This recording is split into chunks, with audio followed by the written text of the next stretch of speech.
Hola, buenos días chicas y chicos. Vamos a iniciar esta clase alrededor del tema de la cuestión de los derechos humanos, que, bueno, tiene una larga historia. Cuando fines del siglo XVII, principio del XVIII, empieza el principio del fin del absolutismo real que dominaba Europa y que empieza con Inglaterra, que se va a crear a partir de las luchas que van a tener los que no tienen sangre azul, pero son los que bancaban los gastos que tenían las distintas dinastías.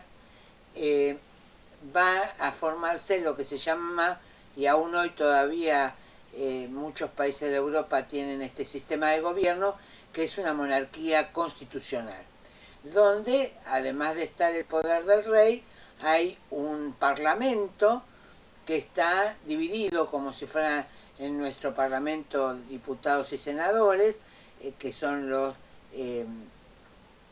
donde en la parte de lo que serían nuestros senadores son los representantes de la nobleza, y en sería la Cámara de los Comunes o la Cámara de los Diputados, es donde están aquellos que están votados representantes de los distintos grupos políticos, etc.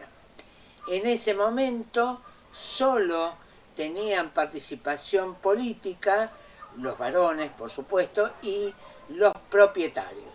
O sea, cuando se logran lo que después en fines de la Guerra Mundial del siglo XX las Naciones Unidas va a llamar primera generación de derechos, que son los derechos individuales, solo estaban para los propietarios, ¿no? Los derechos individuales que tienen que ver con el derecho a transitar libremente, el derecho a publicar sus ideas, el derecho a comerciar, etcétera, el derecho también al voto.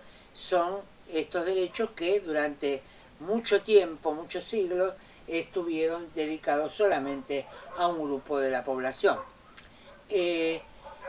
La segunda generación de derechos va a ser peleada fundamentalmente durante todo el siglo XX, XIX y XX, que son los derechos sociales, ¿no?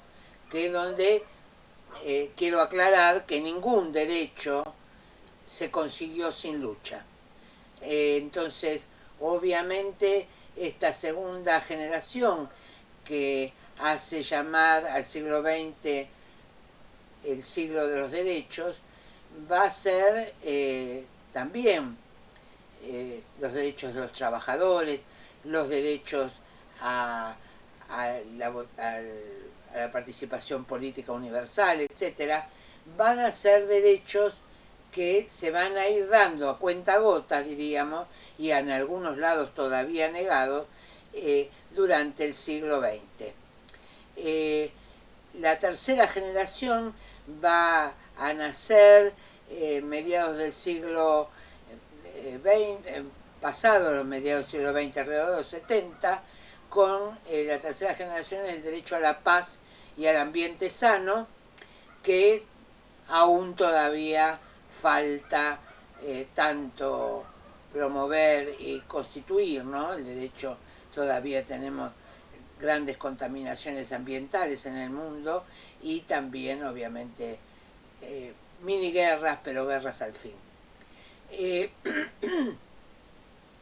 Hay una cuarta generación de derechos que está en estudio, que creo que tiene que ver, estaban divididas los análisis, ¿no? Por un lado, la idea de que fueran los derechos a las distintas expresiones culturales, y la otra era el tema del derecho a las nuevas tecnologías. Obviamente hoy, después de transitar la pandemia, tenemos claro que esta cuarta generación se tiene que constituir con el derecho que tiene universal a las nuevas tecnologías y al acceso a Internet, ¿no?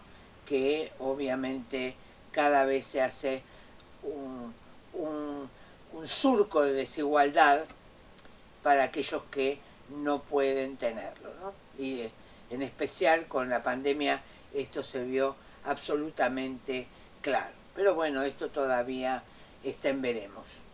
El tema de los derechos de la mujer también fueron otorgados a cuentagotas y todavía tenemos muchos países que estos derechos no están, no son recibidos. El derecho a los niños también va a ser casi a fines del siglo XX.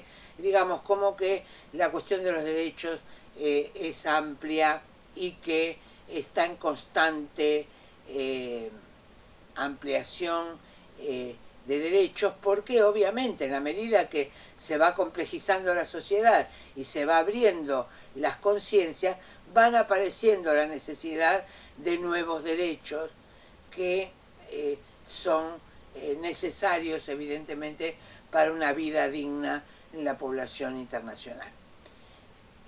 Bueno, quedamos ahí, lean el texto y la próxima clase hacemos preguntas y les mandaré también un trabajo práctico alrededor de esto, que será el segundo y último del cuatrimestre. Hasta luego.